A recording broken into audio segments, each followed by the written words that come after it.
જો ઘઉં દેખાય છે મિત્રો, એ ઘઉંને હવે કઢાવવાના છે અને આજ કટર આવવાનું છે. તો એ કટરનો બ્લોગ આપણે પણ લઈશું અને ઘઉં કેટલા થાય છે એ પણ કહીશું. તો આપણો બ્લોગ જોતા રહીજો કન્ટિન્યુ, આગળ તમને એ બધું બતાવી દઈશ. ઘઉં આમ તો તમને કમ્પ્લીટ લાગતા હશે, પણ જો આ દાંતેડું આપણા હાથમાં છે અને આને ઘઉંમાં અત્યારે ઉપયોગમાં લેવાનું છે. તો જે ખેતી કરતા હશે એને ખબર જ હશે કે અત્યારે ઘઉંમાં શું કામ દાંતેડું આવે. ન ખબર હોય તો જરાક વિચાર કરો, પછી તમને હું આગળ કહી દઉં કે અત્યારે દાંતેડું ઘઉંમાં શું કામ આવે. જો આ ઘઉં આમ તમને કમ્પ્લીટ જ લાગે છે, પણ આમાં આપણે અત્યારે દાંતેડાનો ઉપયોગ કરવાનો છે. શું કામ માટે કરવાનો એ તમને હું આગળ કહું. જો મિત્રો, આપણે દાંતેડાનો ઉપયોગ અહીંયા કર્યો અત્યારે. જો આ ઘઉં વાઢ્યા આપણે, હવે આ ફરતા ઘઉં ઊભા છે. જુઓ એ આપણે એટલા વાઢ્યા, કારણ કે અહીંયા આડા પડી ગયા હતા એટલે વાઢવા પડે, કટરમાં આવે નહીં. તો અત્યારે આપણે આ દાંતેડાનો ઉપયોગ એના માટે કરવાનો હતો. તો જોઈ લીધું ને મિત્રો દાંતેડાનો ઉપયોગ. ये सब क्या देखना पड़ रहा है? अच्छा है मैं अंधा हूँ. અને ઘઉં જુઓ એટલા ખાઈ ગયા. હાલા વાયા ને ત્યાંથી ખાવાનું ચાલુ હતું, તે ઘઉં પાક્યા ને તારા ગયા એટલા ખાઈ ગયા. હાલા જો बाबू भाई ऐसे डायरेक्ट बाबू तेरा तो गेम बचा. ફાઇનલી કટર આવી ગયું છે જો મિત્રો, અને હવે આમ કરે છે પછી કરી દેશે કાપવાનું ચાલુ મિત્રો. તો બ્લોગમાં કન્ટિન્યુ બનાવી રહ્યો, તમને કાપે એ બતાવું.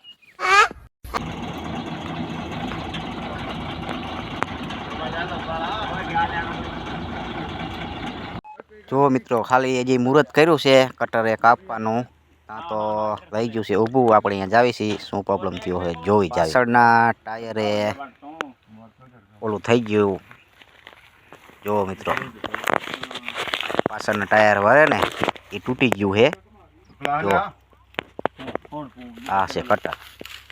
કટર જો યુવરાજ આવી ગયો છે ને કટરની ટોલી ઉપર બેસી ગયો. જો કટર તો હજી રિપેરિંગ નથી થયું, આપણે કાગળ પાથરીને કમ્પ્લીટ રાખી દીધો છે. અહીંયા ઢગલો કરવાનો છે.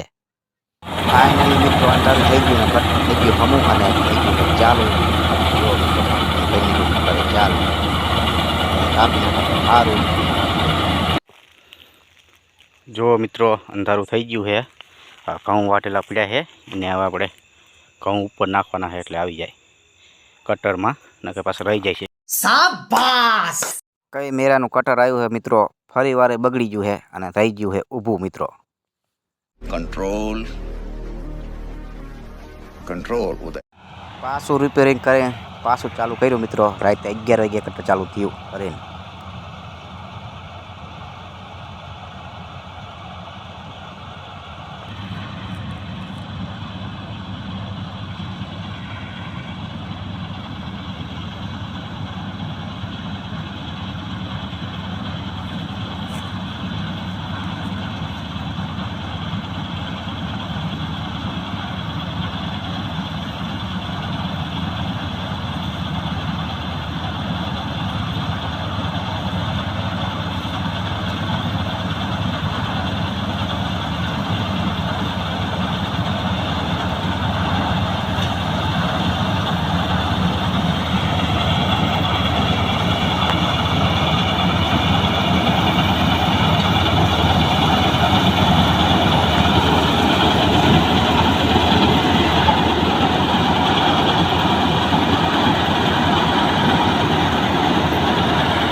થોડુંક ભૂલી જતા તો મિત્રો, તો આપણે પાછો બોલાવીને દેખાડ્યું. જુઓ કે અહીંયા રહી જાય છે તો એ ચરિયું પાછું લેવા જાય છે, ને કે અંધારે અંધારે મેકીને વહી જાત. હવે પાછું જો ચરિયામાં એ ચાલુ કરી દીધું ને રહી જાત એટલું. कौन है ये लोग? कहां से आते हैं ये? જો ચાલીને ફિટ કરી નાખી કટરની ઓળી ટાંકી કાંઈ નાખ્યા ઘઉં જાય છે. A few moments later. જો મિત્રો આપણે અહીંયા ઢગો કર્યો તો તમને બતાવું ખોલીને કેટલો ઢગો છે ઘઉંનો. આટલા થયા છે જો મિત્રો. આમ તો 3 વખત ખાલી કર્યું ટાંકી ઘઉંની. કેટલા થાય હવે કોમેન્ટમાં કહેજો તમે. Bye bye.